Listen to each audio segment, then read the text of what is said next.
꿈꾸며 고난 속으로 라는 제목으로 은혜를 나누기로 합니다. 뒤에 있는 분들하고 인사하십시다. 잘 오셨습니다. 네.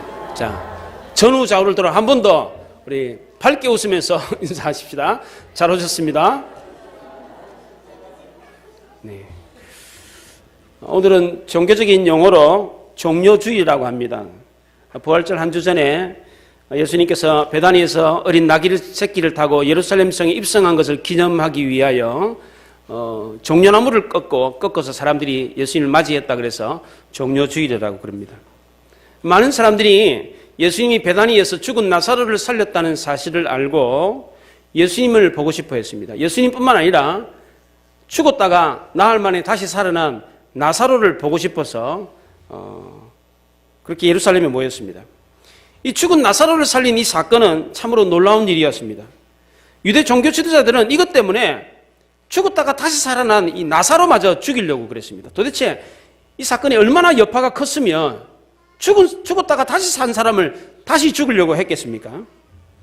나사로를 보려고 베다니에 온 사람들이 예수님이 죽은 사람을 살렸다라고 하는 소문을 퍼뜨렸고 예수님이 예루살렘으로 유월절을 지키기 위해서 올라오신다라는 이야기를 하니까 예루살렘에 올라온 사람들이 예수님을 맞이하려고 준비를 했는데 종려나무 가지를 꺾고 예수님을 맞이했습니다. 이 종려나무 가지를 꺾고 예수님을 맞이했던 것은 이 종려나무가 이 승리를 상징합니다. 그래서 승리의 왕으로 개선 장군으로 메시아가 온다라고 하는 뜻으로 종려나무 가지를 꺾어서 예수님을 맞이했습니다. 사람들이 호산나 찬송하리로다 주의 이름으로 오시는 이곳 이스라엘의 왕이시여 이렇게 외쳤습니다. 여기 호산나라는 말은 우리를 구원하소서라고 하는 뜻인데 기뻐하면서 외치는 환호성이었습니다. 군중들이 호산나를 외치면서 예수님을 이스라엘의 왕으로 맞이했는데 종교 지도자들은 이걸 보면서 마음이 좀 불편했어요. 자신들의 권위에 도전하는 듯한 모습으로 보였습니다.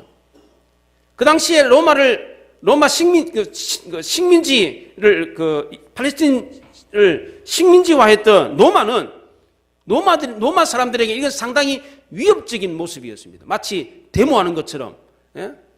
독립운동하는 것처럼, 우리가 3.1운동 독립만세 하듯이, 예, 그런 것처럼 비칠 수 있었습니다. 그 당시에 유대인들은 어떻게든 세상이 좀 바뀌었으면 좋겠다, 이런 생각을 가지고 있었습니다. 호산나는 이런 새로운 세상을 꿈꾸며 외치는 환호성이었습니다. 그런데 예수님은 이런 유대인들의 기대와는 전혀 다른 모습으로 예루살렘에 입성을 하셨습니다. 개선장군이나 승리의 왕이 아니라 아주 평범한 모습으로 예루살렘 성에 들어오셨습니다. 승리한 왕을 연상케 하는 말을 타지 않고 어린 나귀 새끼를 타셨습니다. 조그마한 짐승을 탔으니까 예수님의 모습이 어떻겠습니까? 좀 이상해 보이겠죠, 그죠? 예, 다 큰 어른이 조그마한 나귀, 그걸 탔으니까 과분수처럼, 예, 그렇게 비쳤을 것입니다. 사람들은 예수님을 승리한 왕으로 그렇게 맞이하기를 바랬는데 예수님은 그렇게 생각하지 않았습니다. 제자들도 예수님이 그러한 모습으로 예루살렘에 들어가기를 원했습니다. 그런데 그런 모습이 아니었습니다. 제자들은 이런 예수님의 모습을 보고 이해를 할 수가 없었어요. 나중에서야 그 사실을 깨닫게 됩니다. 유대인들의 외침대로 예수님은 왕으로서 예루살렘에 들어가시니까 말을 타셔야 됐는데 말을 타시지 않았습니다. 나귀를 타셨습니다.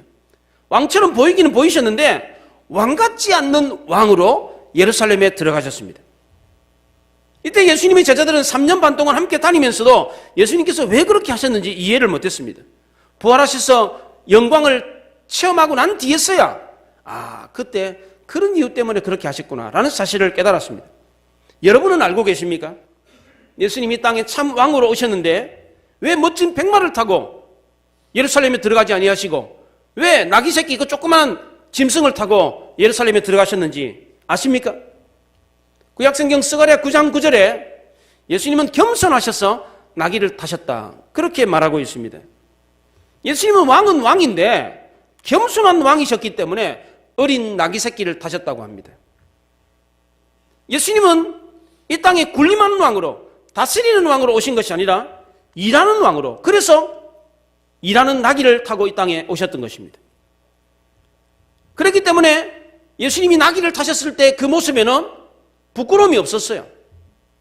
사람들은 봤을 때 아이고 저게 뭐야 이렇게 볼 수 있었겠지만 예수님은 전혀 개의치 아니하시고 오히려 조그마한 나귀를 탔음에도 불구하고 당당하셨습니다. 예수님은 지금 나귀를 타고 예루살렘 안에 들어가는데 예루살렘 성 안에서 어떤 일이 벌어질지 다 알고 있었습니다.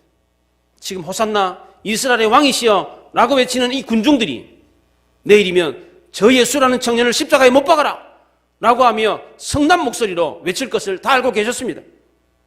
그럼에도 불구하고 예수님은 아주 태연하고 당당하셨습니다.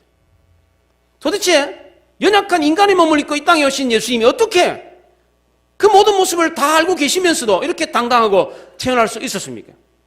신이셨기 때문입니까? 하나님의 아들이었기 때문입니다. 우리 인간과는 차원이 다르기 때문에. 그래서 예수님은 자기가 지금 곧 있으면 엄청난 어려움을 당하고 죽을 것을 아시면서도 그렇게 태어날 수 있었습니까? 그렇지 않습니다. 예수님이 이 모든 사실을 알았음에도 불구하고 당당할 수 있었던 첫 번째 이유는 고난을 통과하고 나면 멋진 세상이 펼쳐질 것을 알고 있었기 때문입니다. 예수님은 죽음과 고난 이후에 그 결말이 해피엔딩으로 끝날 것을 알고 계셨습니다. 우리가 힘든 일을 할 때에 그 일을 하면서 정말 괴로운 이유가 무엇입니까? 여러분이 뭐 사업을 하신다든지 어떤 일을 할 때에 그 일을 하면서 힘들어하는 이유가 무엇입니까? 이 고생의 끝을 모르기 때문입니다. 내가 이렇게 열심히 일했는데 과연 내가 성공할 것인가? 내가 이렇게 열심히 어떤 뭐 사업을 하고 어떤 일을 했는데 내가 이거 좋은 결과가 나올 건가? 이걸 모르기 때문입니다. 내가 만약에 어떤 일을 하면서 내가 이렇게 힘들게 하지만 분명히 좋은 결과가 있을 거야. 나는 분명히 성공할 거야. 라고 하는 확신을 갖고 있다면 지금 당하는 고난은 어때요? 콧노래를 부르면서 당할 수 있다는 것입니다. 안 그렇겠습니까? 내가 이 고난을 겪지만 곧 있으면 이 고난을 통해서 내가 아주 좋은 결과를 얻는다 라고 하는 사실을 아는 사람은 어떤 고난이 와도 그 어려움을 이길 수 있는 것입니다. 예수님이 그러셨습니다. 고난 이후에 멋진 하나님의 나라가 펼쳐질 것을 알고 계셨습니다. 비록 지금은 초라한 모습이지만, 비록 지금은 고난을 겪지만 앞으로 놀라운 일이 일어날 거다라는 사실을 알았기 때문에 당당할 수 있었고 초연할 수 있었던 것입니다. 로마서 8장 18절에 현재의 고난은 장차 우리에게 나타날 영광과 비교할 수 없다고 그랬습니다. 고난당한 이후에 고난과 비교가 안 되는 놀라운 결과를 맞이한다 라는 것을 확신한다면 어떤 고난도 지금의 어떤 어려움도 이겨낼 수 있다는 것입니다. 사도 바울은 우리에게 이런 확신을 가지라 그렇게 말하고 있습니다. 현재 우리가 당하는 고난은 장차 우리에게 펼쳐질 영광과는 비교가 되지 않는다. 그러니까 고난 당할 때 어려움을 겪을 때에 두려워하지 마라. 그 고난을 위해 쓰러지지 마라. 조금만 참고 견디면 놀라운 결과를 맞이하니까 그 고난을 당당하게 맞이하라. 그렇게 말하고 있는 것입니다. 두 번째로 예수님이 십자가의 고난 가운데서도 조금도 흔들리지 않았던 이유는 우리를 향한 하나님의 사랑의 표현이 이 고난의 십자가뿐이라는 사실을 알았기 때문입니다. 예수님은 겟세마네 동산에서 하나님 아버지에게 이 십자가를 피할 수 있도록 해달라고 3번이나 기도를 하셨습니다. 그때마다 하나님의 대답은 안 된다였습니다. 3번 기도했다는 말은 최선을 다해서 기도했다는 겁니다. 모든 것을 다해서 자기 전부를 들여서 간구했다는 뜻입니다.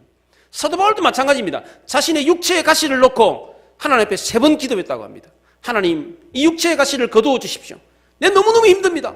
이거 좀 거두어 주십시오. 그때마다 하나님의 대답은 뭐였습니까? 동일했습니다. 내 은혜가 내게 족하다. 내가 약할 그때에 곧 강함이라. 더 이상 그 문제로 내게 구하지 마라. 예수님이 하나님 아버지께 십자가가 아닌 다른 방법으로 하나님의 사랑을 나타내면 되잖아요. 좀 다른 방법으로 해주십시오 라고 했을 때 하나님의 대답은 노였습니다. 십자가 외에는 그 어떤 것도 인간의 죄를 사할 수가 없다. 십자가에서 피 흘리지 않고서는 그 인간의 죄를 씻을 수가 없다. 히브리서 9장 22절에 피 흘림이 없이는 죄사함이 없느니라 그랬습니다. 예수님은 이러한 하나님의 구원 계획을 알고 계셨기 때문에 그대로 순종했습니다. 고난 이후에 영광이 있다라고 하는 것은 하나님의 구원 계획의 형식이었어요. 고난 이후의 영광, 바로 그냥 영광이 아니라 고난 이후의 영광이라고 하는 이 형식을 하나님이 딱 정해놨어요. 그 형식에는 뭐가 있어요? 내용이 있어야 되잖아요. 내용이. 그 내용이 무엇입니까? 우리를 향한 하나님의 사랑입니다. 그 사랑의 진국이 무엇입니까? 그 사랑의 알맹이가 무엇입니까? 바로 십자가입니다. 로마서 5장 8절에 우리가 아직 죄인 되었을 때에 그리스도께서 우리를 위하여 죽으심으로 하나님께서 우리에게 대한 자기의 사랑을 확증하셨느니라 그랬습니다. 하나님은 아들의 이런 순종을 통해서 우리 인간에 대한 사랑을 증명해 보였습니다. 하나님이 우리를 얼마나 사랑하는지 십자가를 통해서 증명해 보였다는 겁니다. 하나님은 아들을 죽이면서까지 우리를 사랑한다는 것을 보여주었습니다. 사위를 가리켜 백년손님이라고 그럽니다. 왜 백년손님이라고 그럽니까? 100년 동안 극진히 대접해야 되는 손님이라는 뜻입니다. 사위가. 왜? 딸 자식 보냈으니까. 그 잘 봐달라고. 우리 사위, 우리 딸 좀 잘 봐줘. 그래서 사위가 이렇게, 처갓집에 오면 뭐 잡아줘요? 그래서 씨암탉 잡아준대. 그 당시에 먹을 게 없던 시절에 사람들은 닭 키워가지고 닭에서 나오는 그 달걀 있잖아요. 달걀 그렇게 먹으면서 영양을 섭취하고 그렇게 먹고 살았단 말이에요. 그런데 사위가 오니까 뭐 잡아줘요? 씨암탉 잡아줘 버린 거예요. 씨암탉 잡아줘 버리면 잡아 죽이면 달걀이 어디 있어요? 그럼에도 불구하고 사위를 해서 씨암탉 잡아준다는 거예요. 근데 우리는 백년손님입니까? 하나님께? 원수지, 원수. 원수인데 하나님은 이 원수를 위해서 뭘 잡아줬어요? 씨암탉이 아니라 뭐 잡아줬어요? 자기 아들을 잡아줬어요. 하나님이 우리를 사랑하신다고 계속해서 구약시대 때부터 여러 선지자들을 보내가지고 내가 너희를 사랑한다. 너희 죄를 용서했다. 너는 내 아들이다. 라고 말을 계속해서 했어요. 근데 사람들이 믿었어요? 안 믿었어요? 안 믿었어요. 하나님 우리를 사랑하기는 뭘 사랑해. 뭐 우리를 용서했다 그래. 안 믿었어요. 야, 못 믿겠냐? 내가 너 사랑한다니까. 너 나고 용서했다니까. 에이, 그럴 리가 있나요? 안 믿어. 그러니까 하나님이 어떻게 했어요? 사람들이 보는 앞에서 자기 하나밖에 없는 아들을 죽여버리는 거예요. 죽이고서는 봐라, 내가 너 사랑한다는 거 알겠냐? 내가 너 용서했다는 거 알겠냐? 이게 뭐예요? 이게 십자가예요. 이게 사람들이 하나님의 사랑을 알지 못하니까, 하나님의 용서를 이해하지 못하니까 사람들이 보는 앞에서 끔찍하게 자기 아들을 죽여버려요. 그리고 내가 너를 사랑한다, 내가 너를 용서했다. 그게 뭐예요? 십자가 사랑입니다. 하나님이 우리를 사랑한다는 것을 보여주기 위해서 아들을 우리가 보는 앞에서 잡아주겠습니다. 이런 사랑이 어디 있습니까? 이런 사랑을 어떻게 이해할 수 있습니까? 우리는 이해할 수도 없고 할 수도 없는 이 사랑의 당사자인 예수님은 하나님 아버지의 사랑이 이거라는 것을 너무나도 잘 알고 있었습니다. 자신을 죽이면서까지 인간을 사랑하는 그 아버지의 사랑을 알고 있었기 때문에 반항하지 않았습니다. 이 사랑을 가로막을 명분이 없었어요. 아니 아버지, 저 원수 같은 사람을 나를 죽이면서 사랑한다니요? 말이 됩니까 아버지? 뭐 하려고 그래요? 뭐 하려고? 저 원수 같은 인간을, 그것도 뭐 다른 천사를 죽이든지 하시지 왜 나를 죽입니까? 나를 그러면서 세 번이나 다른 방법으로 하나님의 사랑을 나타내 보이십시오. 안 된다. 다른 그 어떤 것도 대신할 수 없다. 이보다 더 큰 사랑이 어디 있습니까? 그걸 잘 아셨기 때문에 예수님은 그 고난의 십자가를 피하지 않으셨습니다. 그렇다고 예수님 피할 수 없으니까 마지못해서 그 고난의 십자가를 졌느냐? 코너에 몰려가지고 이러지도 못하고 저러지도 못하고, 그래서 할 수 없이 그냥 어쩔 수 없이 예수님이 그 고난의 십자가를 지셨습니까? 그렇지 않습니다. 자발적으로 고난의 십자가를 지셨습니다. 예수님은 예루살렘에 자기를 위한 고난이 기다리고 있다는 사실을 알고 있었어요. 지금 호산나를 외치는 이 사람들이 내일이면 저 청년을 십자가에 못 박아라, 못 박아라, 저주하는 함성으로 바뀔 것을, 많은 사람들의 음성이 그렇게 바뀔 것을 알고 계셨습니다. 그럼에도 불구하고 터벅터벅 그 길을 걸어가셨습니다. 그 고난의 길만이 우리를 향한 하나님의 뜨거운 사랑을 나타낼 수 있는 유일한 길이라는 것을 잘 알고 계셨기 때문입니다. 고난의 잔에 부어지는 그 사랑만이 우리를 살릴 수가 있었습니다. 예수님이 하나님의 사랑을 가장 잘 나타내 보여줬던 이 십자가의 고난의 길을 기념하는 것이 바로 고난주간입니다. 이 기간 동안 우리는 하나님이 우리를 향해 쏟아부었던 가장 큰 사랑을 이해하고 경험해야 됩니다. 이 고난주간 말로 표현할 수 없는 하나님의 사랑이 쏟아졌습니다. 우리는 이 놀라운 하나님의 사랑의 씨앗을 다른 사람에게 심어야 돼요. 다른 사람도 이 사랑을 알아야 돼요. 그리고 이 사랑이 심어져서 많은 열매가 맺히는 것을 보아야 합니다. 우리 주님은 십자가의 고난을 당하면서 부활의 열매가 있음을 알고 계셨기 때문에 그 고난과 당당히 맞서 싸울 수 있었습니다. 십자가의 고난은 장차 우리에게 나타날 부활의 영광과는 비교가 안 되는 것이었습니다. 자신의 고난 가운데 쏟아지는 하나님의 사랑은 이 고난보다 훨씬 더 큰 것이었습니다. 그랬기 때문에 예수님은 고난의 길을 가면서도 부활의 영광을 꿈꾸며 그 길을 갈 수 있었던 것입니다. 비록 고난의 십자가에서 죽을 것이었지만 그래도 다시 살 것을 확신하고 있었습니다. 십자가에서 썩어지는 미랄이 되겠지만 그걸로 더 많은 사람들에게 생명을 주는 부활의 열매가 되리라는 것을 확신하고 있었습니다. 이런 꿈과 소망이 있었기에 우리 주님은 그 어렵고 무거운 십자가도 능히 지고 이길 수 있고 그리고 승리하셨던 것입니다. 이것이 바로 고난을 이기게 하는 주님의 꿈이었습니다. 우리에게도 이런 고난과 역경을 이기게 하는 꿈이 있어야 되지 않겠습니까? 여러분에게는 꿈이 있습니까? 여러분이 꿈꾸는 미래가 있습니까? 꿈이 없어요? 여러분이 기대하는 미래가 없습니까? 있잖아요. 그 꿈을 어떻게 이룹니까? 꿈이 현실이 되게 하는 방법이 무엇입니까? 이 꿈과 현실은 멀찌감치 이렇게 따로 떼어놓으면 안 됩니다. 꿈과 현실이 같이 있어야 돼요. 붙어 있어야 돼요. 꿈이 현실이 되게 하려면 꿈꾼 대로 살아야 돼요. 여러분이 꿈꾸는 삶이 있다면 그 꿈꾸는 삶이 미래에 있다고 생각하지 마시고 지금 당장 여기에 있다고 생각하시고 그에 걸맞는 삶을 살아보십시오. 그러면 그 꿈이 현실이 됩니다. 지금 당장은 그 꿈이 우리에게 고난으로 여겨질 수 있습니다. 그래도 그 꿈을 가지고 그 고난 속으로 들어가 보십시오.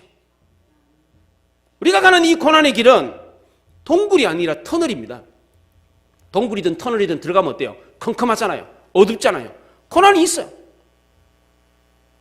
그러나 동굴은 들어가도 끝이 보이지 않습니다. 결국 들어갔다가 다시 나와야 됩니다. 그러나 터널은 어떻습니까? 그렇지 않습니다. 터널은 끝이 보이지 않더라도 계속해서 전진해 나가며 또 다른 새로운 출구가 나오는 것입니다. 하나님은 우리 앞에 고난의 동굴이 아니라 고난의 터널을 만들어 놓으셨습니다. 그런데 이것을 어떻게 받아들이느냐에 따라서 어떤 사람에게는 동굴, 어떤 사람에게는 터널이 될 수 있다는 것입니다.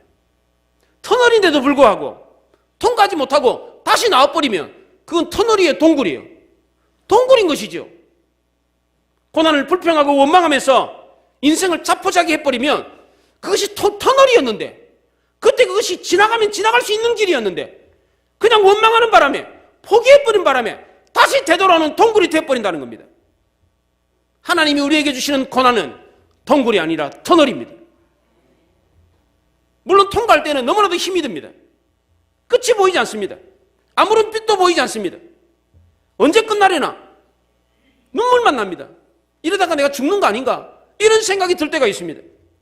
하지만 주님이 내게 주신 고난은 동굴이 아니라 터널이라는 것을 아는 사람은 가는 길에 포기하지 않습니다. 주저하지 않습니다. 왜? 조금만 지나면 또 다른 통로가 있다는 것을 알기 때문에 그것을 확신하는 사람은 가는 길에 어두워서 빛도 안 보이고 아무것도 안 보이고 언제까지 가야 되나 그런 생각이 들더라도 이거는 터널이다. 지나갈 수 있다. 조금만 더 지나가면 새로운 빛이 보일 거다 라고 하는 사실을 아는 사람은 어떤 고난과 어려움도 참고 견디며 나아갈 수 있다는 것입니다. 오히려 기대와 소망을 가지고 새로운 꿈을 꾸며 그 어려움을 헤쳐나갈 수 있다는 것입니다. 그리고 나중에 터널을 통과하고 난 뒤에 이래서 그때 이런 어려움을 주었구나. 내가 이 터널을 통과하지 않고 내가 산을 넘어서 왔다면 얼마나 힘들었겠나. 근데 이 터널을 통과하면 해가지고 이렇게 빨리 왔네. 하나님이 이런 복을 주시려고 나에게 이런 고난을 줬구나 라는 사실을 알게 된다는 것입니다. 어떤 사람이 이 고난을 통과할 수가 있습니까? 어떤 사람이 이 고난의 터널을 통과할 수 있습니까? 이 고난을 지나면 새로운 길이 있다라는 것을 아는 사람입니다. 그래서 새로운 기대와 소망을 갖고 가는 사람, 새로운 꿈을 꾸는 사람입니다. 예수님이 고난의 터널을 통과할 수 있었던 것은 이와 같은 믿음을 가지고 있었기 때문입니다. 우리 예수님이 그렇게 하셔서 그 고난의 터널을 통과했던 것처럼 우리도 그렇게 해야 합니다. 예수님은 부활의 꿈을 꾸며 고난의 십자가 터널 속으로 들어가셨습니다. 그랬더니 어떻게 됐습니까? 예수님이 꿈꾼 대로 그대로 되었습니다. 하나님 아버지가 자기를 다시 살리셨고 또 그걸 통해서 수많은 사람들에게 구원을 주는 다른 길을 열어놓으셨습니다. 예수님이 그 끔찍한 십자가 고난의 터널을 지날 수 있었던 것은 기대와 소망이 있었기 때문입니다. 새로운 일에 대한 꿈을 꾸셨기 때문입니다. 우리도 이렇게 하면 꿈을 이룰 수가 있습니다. 심지어 잘 모른다고 할지라도, 이해가 안 된다고 할지라도 그렇게 하면 꿈이 곧 현실이 된다는 것입니다. 이것을 믿으시기 바랍니다. 그 증거가 오늘 본문 19절에 나옵니다. 19절에 보면 예수님을 반대하고 죽이려고 했던 바리새인들이 이런 얘기를 합니다. 나사로를 살리고 난 뒤에 많은 유대인들이 예수님을 메시아로 따르니까 한다는 말이, 볼지어다 너희 하는 일이 쓸데없다, 막아봐야 소용없다, 다른 사람이 다 저 사람을 예수로 메시아로 믿는다 하면서 보라 온 세상이 그를 따르는도다. 이 얘기를 예수님을 반대하는 바리새인들이 했어요. 바리새인들은 그때 그 말을 알지 못하면서 푸념처럼 아이고 이러다가 온 세상 사람들이 다 예수라는 제작자를 따르겠네, 이렇게 푸념처럼 했던 말이 훗날 어떻게 됐습니까? 바리새인들이 말한 그대로 온 세상이 예수님을 따르게 됐습니다. 요한복음에는 이런 표현들이 여기저기서 나옵니다. 예수님을 반대했던 사람들이 부정적으로 했던 말이 실제로 이루어지는 역사가 있습니다. 요한복음 4장에 보면 사마리아 여인이 예수님 보고 그럽니다. 당신이 야곱보다 크니까? 그 말을 합니다. 요한복음 7장에 어떤 유대인이 그럽니다. 그리스도는 다윗의 씨로 베들레헴에서 나오리라 비판하면서, 그런 나사렛 촌동네에서 나오는 게 아니고 베들레헴에서 나올 거야, 이 얘기를 톡 뱉었어요. 저 사람 메시아 아니다 그러면서 반대하면서 툭 했던 말이 진실이었어요. 진실이었어요. 요한복음 11장에 대제사장 가야바가 한 사람이 백성을 위해서 죽는 게 온 백성이 망하는 것보다는 낫다, 이 얘기를 합니다. 이게 누구 얘기예요? 예수님 얘기예요. 예수님을 반대했던 사람의 입에서 로마 군인들이 예수님을 십자가에 못 박고 난 뒤에 유대인의 왕이여 내려와 봐라 평안하라 이러면서 조롱했습니다. 했던 말이 유대인의 왕이여. 믿지 않는 자들의 입을 통해서 실제로 그 일이 이루어지게 하셨어요. 조롱하면서 내뱉었던 말임에도 불구하고 하나님은 그 말을 통해서 실제로 역사를 이루셨어요. 하물며 믿지 않는 사람들이 조롱하는 말을 통해서도 실제로 현실로 만드는데, 믿는 성도가 믿음을 가지고 말과 행동을 한다면 그걸 통해서 역사가 이루어지지 않겠습니까? 이뿐만 아니라 이 일에 하나님의 사랑이 개입되어 있다는 것을 알면서 그 일을 하는 사람은 반드시 그 일이 이루어지는 것입니다. 내가 어떤 고난을 겪으면서 어떤 일을 할 때에 이 고난 속에 하나님이 함께 하신다, 하나님의 사랑으로 개입하신다라는 것을 아는 사람은 반드시 그 일을 이룰 수 있다는 것입니다. 영국의 유명한 비트겐슈타인이라고 하는 언어 분석 철학자가 있습니다. 이 사람이 영국 대학에서 강의를 하면, 이 사람은 책도 없어요. 그냥 마이크 하나 들고 그냥 말만 해요. 그런데 막 영국의 엄청난 학생들이, 영국뿐만 아니라 구라파에 있는 학생들까지 이 교수의 강의를 들으려고 비행기를 타고 날아와가지고 막 인산인해를 이루면서 막 강의를 들었습니다. 이 사람이 천재예요, 천재적인 철학자인데, 이 사람의 형이 파울 비트겐슈타인이라는 사람이 있습니다. 이 사람 음악의 천재였습니다. 음악을 얼마나 잘하는지 막 천재였는데, 유명한 피아니스트였는데 1차 대전 때 전쟁에 참전해서 부상을 당해 오른손을 잃어버렸습니다. 오른손이 없는 피아니스트, 상상이 갑니까? 저 사람은 끝났다. 다른 사람도 그랬고 파울 자신도 자기의 피아니스트로의 생명은 끝났다라고 생각했습니다. 그렇게 10년 년을 방황을 하다가 이 사람이 운명에 굴복하지 않고 작곡가를 찾아다녔습니다. 한 손으로, 왼손으로만 칠 수 있는 피아노 곡을 작곡해달라고 작곡가를 찾아다녔는데, 모리스 라벨이라고 하는 사람이 이 사람을 위해서 피아노 협주곡 D장조를 만들어줬습니다. 한 손으로 치는 피아노 곡을 만들어줬는데 대성공을 거뒀습니다. 막 귀신같이 막 연주를 한 손으로 막 피아노를 치는데, 막 그 곡을 보고서는 사람들이 감동을 하고서는 그 뒤에는 더 많은 작곡가들이 한 손으로 치는 피아노 곡을 작곡해 주겠다고 그래가지고 곡을 만들어준 게 1000여 곡이 넘었습니다. 네. 이 파울 한 사람 때문에 한 손으로 치는 피아노 협주곡이 만들어졌다는 거, 이게. 그래서 피아니스트의 진정한 생명은 손에 있는 것이 아니라 음악에 대한 사랑이 있다라는 것을 깨달았습니다. 이 사랑 덕분에 이 파울이라는 사람은 고통에서 벗어날 수 있었고 희망을 찾을 수가 있었던 것입니다. 우리 예수님도 고난의 십자가에 숨겨진 하나님의 사랑을 깨달았기 때문에 그 엄청난 그 끔찍한 고난의 십자가도 당당하게 맞서서 싸워서 이길 수 있었던 것입니다. 고난의 십자가만이 하나님의 사랑을 이 땅 가운데 부을 수 있는 유일한 길이라는 것을 알았습니다. 고난의 십자가가 곧 하나님의 사랑을 나타내는 통로라는 것을 알았습니다. 그 사랑 때문에 예수님은 다시 살 것이라고 하는 부활에 대한 꿈을 꿀 수가 있었습니다. 그 꿈 때문에 결국은 그 고난의 터널을 통과할 수가 있었습니다. 사랑하는 성도 여러분, 이번 주간은 종려 주일입니다. 이번 주간 고난 주간을 보냅니다. 예수님이 가슴 멸류관을 쓰시고 십자가에 달려 죽으실 때 꾸었던 그 꿈처럼 여러분도 새로운 부활에 대한 꿈을 꾸셔야 되지 않겠습니까? 여러분이 꿈꾸는 삶이 있습니까? 여러분이 기대하는 미래가 있습니까? 그렇다면 여러분이 꿈꾸는 삶이 미래에 있다고 생각하지 않고 지금 여기에 있다고 생각하고 그 꿈대로 살아보시기 바랍니다. 지금 여러분이 꿈꾸는 세상과 그에 걸맞는 삶을 살면 꿈이 곧 현실이 됩니다. 고난 가운데 하나님의 사랑이 있다는 것을 믿으시기 바랍니다. 이걸 믿는다면 꿈을 갖고 고난 속으로 들어갈 수가 있습니다. 그럼 다시 나올 때는 지금 겪는 고난과는 비교가 안 되는 엄청난 영광을 경험하게 될 것입니다. 고난이라는 긴 터널을 지난 뒤에 영광에 비친 지금 어두운 이 삶의 현장과는 전혀 비교가 되지 않는다는 것입니다. 우리도 이런 기대와 소망을 가지고 고난의 터널을 지나야 합니다. 예수님처럼 주님이 주신 꿈을 꾸며 우리는 고난 주간을 보내야 됩니다. 우리에게도 고난이 있습니다. 우리가 기대하고 소망하는 것은 고난 이후에 있습니다. 시편 23편에서 다윗도 그랬습니다. 푸른 주당 실만한 물가는 사망의 음침한 골짜기를 지나야 했습니다. 여러분들이 기대하는 거, 여러분이 꿈꾸는 것은 고난 이후에 있습니다. 그럼 우리는 이 고난의 터널을 지나야 됩니다. 어떻게 지납니까? 꿈을 꾸야 지날 수 있어요. 기대와 소망을 가져야 돼요. 특별히 이 고난 가운데 있을 때는 뭐가 있어요? 하나님의 특별한 사랑이 있다는 것입니다. 고난당하면서 그 터널을 지나는 사람을 하나님은 외면하지 않습니다. 어려움을 겪으면서 한 걸음 한 걸음 걸어나가고 있다는 사실을 하나님이 다 아시고 용기를 주세요. 야, 조금만 더 가라. 조금만 더 가라. 너 힘들지? 아무것도 안 보이지? 그러나 그렇지 않다. 조금만 지나가면 새로운 통로가 있다. 조금만 참아라. 그러면서 여러분에게 격려와 사랑을 보내고 있다는 것입니다. 예수님께 이 부활의 꿈은 그 어떤 고난도 이기게 하는 힘이었습니다.